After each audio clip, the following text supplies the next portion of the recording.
Hey, what's up YouTube? Today we're going to be looking at the Ronin-S and the GH5.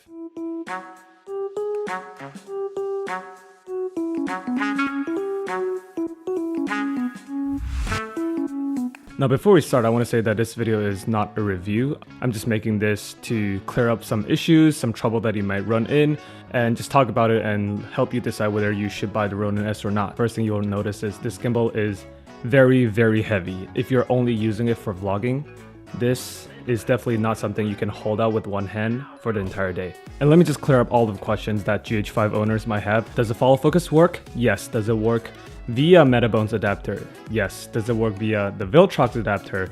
I don't know.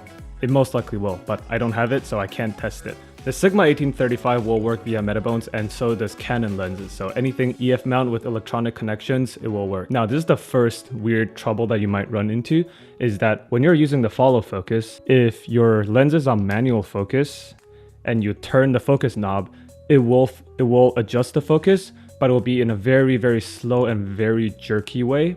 How to resolve that is basically just switch the lens to autofocus. Now, speaking of the focus wheel, this might be the first deal breaker to someone, is that the focusing is not linear. And what that basically means is if you turn the knob clockwise or counterclockwise 90 degrees super fast, and then you turn 90 degrees super slow, the lens actually don't end up in the same place. So that basically means the amount of focus you're pulling from infinity to macro and macro to infinity would depend on the speed. So it's not actually how much you traveled from the knob, but it depends on the speed as well. Now, DJI currently have the Dji Focus designed for the Ronin 2, I believe.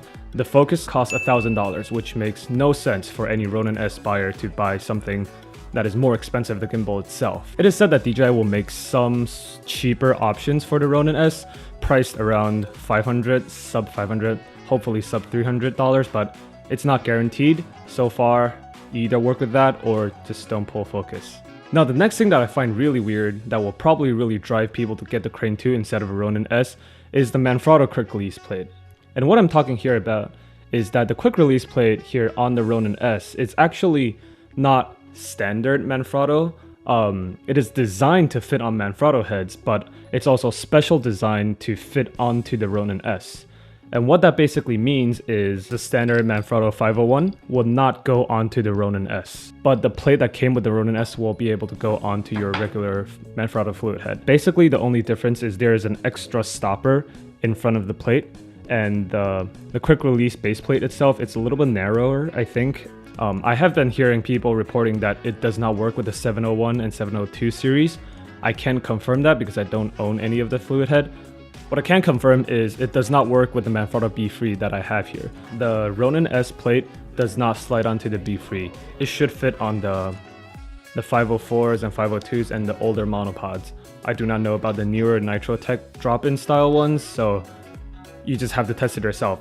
Now, the two things I just mentioned are probably the only potential real deal breakers. The rest of the list that I'm going to mention are just random stuff that is not a deal breaker, but is just the nature of owning a Ronin-S. Now, the first annoyance I have with the DJI Ronin-S is the same with all DJI products, is that it comes with this type of very solid foam case. Now, unlike the cranes or other gimbals, it comes with a Pelican-like hard case where you can actually travel with the gimbal. DJI Ronin-S, you either put it in the foam box and be careful, or just grab this, strap it up, and figure it out. So that can be a potential issue. And another big disadvantage I see against the Crane 2 is that you cannot pack the Ronin-S as a gimbal itself into the case. Unlike the Crane 2, which you can fit the entire gimbal without the camera, of course, into the case itself. The Ronin-S, that's not the case. Now, the next quirk is that when you open the box, you'll realize that there are no user manual. There are 3 little pamphlets. There's what's in the box, the disclaimer, and a really quick guide, which basically just walks you through the basic setup, the basic functions, and that's it. The full user manual should be online in a PDF released by DJI sometime soon. By the time of this recording, it's not there. That's why I'm making this video, talking over all these random stuff that I have to face, that I have to deal with, that I just learned myself because there are no user manual. Now, speaking of the user manual, one thing that you will definitely run into if you're an Android user is that when you're setting up the Ronin app and you connect to the Ronin-S for the first time, it will ask for a password. And the default password is 1234567 And on an iPhone, it will actually display a little text that says, default password is 1234567 But on Android, somehow it doesn't say that. So if you're an Android user and you just got a Ronin-S, the password is 128, just so you know. yeah. Now the next thing when it comes to balancing the gimbal is that I realized sometimes when you put a camera on, I don't know if it's too heavy or if it's just a design flaw, that it sits, like pushes the roll axis down so that when you loosen this knob, you actually cannot adjust the roll arm because it's too tight. Basically how you solve it is if you put your hand down here and you lift the camera up a little bit, you will literally feel that the arm sits in the socket to move up and loosens up a little bit, so you won't be able to slide freely. If you let go, it will just sit on top and just a weird angle so that you actually cannot pull or push the arm to adjust it. It affects on the roll arm and the tilt arm, not so much on the pan arm, but just so you know, if you have a setup like me or heavier, it might drag the arm down, so that just lift it up a little bit when you're adjusting the gimbal. I don't know if this is a common issue, but on the Ronin-S, it is just something you have to deal with. Now the next annoyance is completely unimportant, and that is when you connect the battery handle to the gimbal itself, the lock does not lock all the way through. You can see here that my gimbal only locks until the O and the C, the word lock. I have had people on Facebook group that I see that the tightest they can go is at the K, and that probably doesn't do anything, but just a quality control thing. And the same thing actually applies to the quick release base plate, is that when you're fully locked, it actually doesn't go all the way through to the end. It's just kind of like in the middle. Could I have designed it better and look better? Yeah, but whatever. Now the very first weird thing before you even start the gimbal is that you cannot charge the battery handle by itself. The only way to charge it is attach it to the gimbal and charge it via the USB-C on the gimbal. I'm thinking that DJI will probably make some sort of external charger that will sell separately in the future, but at this moment, the only way to charge the gimbal is when the handle is attached. Now immediately when you're trying to start it up, the next weird thing you'll realize is in order to power the gimbal on, you need to power the battery handle first, and you do that by tapping once on the battery handle. You'll see the light of the handle goes on, but the gimbal is not on yet, and then you'll have to tap the power button on the gimbal, and then you'll wait 3 times, and then it will make that noise, which is the next weird thing. When you turn on the gimbal, there is a really loud ring on it, so depending on what you're filming, that might be a little bit distracting. I didn't find a way to turn it off in the menu or in the app, but yeah. So it's a 2-step process. The reason why I'm thinking is probably DJI is planning to release some sort of other battery options to it so that you need to power on the battery and the gimbal separately. Now the next thing is when you're running the auto tune, which is a feature on the Ronin-S, is that it makes a really weird machine sound basically, and that's perfectly normal. It was pretty scary the first time doing it, but take a listen.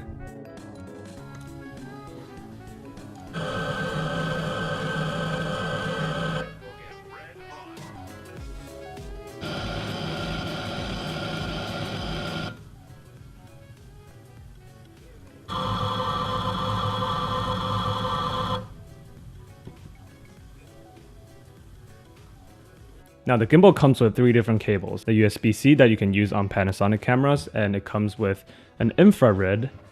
It looks like this. Basically there's an infrared signal. You connect that to the arm of the Ronin-S, and then you take the infrared cable, point it in front of the infrared transmitter on your Sony cameras. So the infrared is for Sony, the USB-C is for Panasonic. And as far as I know, they actually did not include a cable for Canon and Nikon DSLRs because if you shoot Canon or even Nikon, you're on your own. Get your own cable. So going back to the power options of the gimbal, I mentioned that the only way to charge the gimbal now is via the USB-C. So it actually got me wondering whether I can power the gimbal on without the handle if I were to connect the USB-C cable to a power bank. And the answer is yes, you can actually power the gimbal on without the handle attached, but it does not have enough power to actually start the motor basically. So you will be able to switch modes, start and stop recording, or even pull focus, but the motors are not working, so it's not balancing the gimbal. I'm thinking if I were to connect the USB-C to, say, a bigger battery, maybe it will work. But yeah, fun fact, you can actually power the gimbal with the power bank without the handle. I don't know why you will want to do that, but you can. So in the end, will I recommend the Ronin-S? Yeah, absolutely. But again, like I said, this is not a review, this is not a tutorial. There are already tons of video out there. This is just a video going over the things that I have to deal with that I learned in the past week of using the Ronin-S. To me, the biggest problem that I want DJI to solve ASAP is the charging situation. I really wish they can release more information about spare batteries or spare handles or even the dual handles and how to charge them and various power solutions. And besides that, I think the Ronin-S will actually be a perfect gimbal for most of the people. If you're only vlogging with your hand extended, this is definitely way too heavy for you. Probably you should look into a Crane Plus if you are trying to vlog with your arm extended for, you know, the entire day and walking around. Obviously, there are no perfect gimbals on the market. All of the things that I mentioned either have a solution or you just have to be creative and deal with it. But yeah, that'll conclude the video. I will have more videos about the reviews. Comment below if you have any questions or any specific tests you want me to do. I will be having a C100 on this with maybe a 70-200. But at this moment, that's all I've got, and I'll see you in the next video.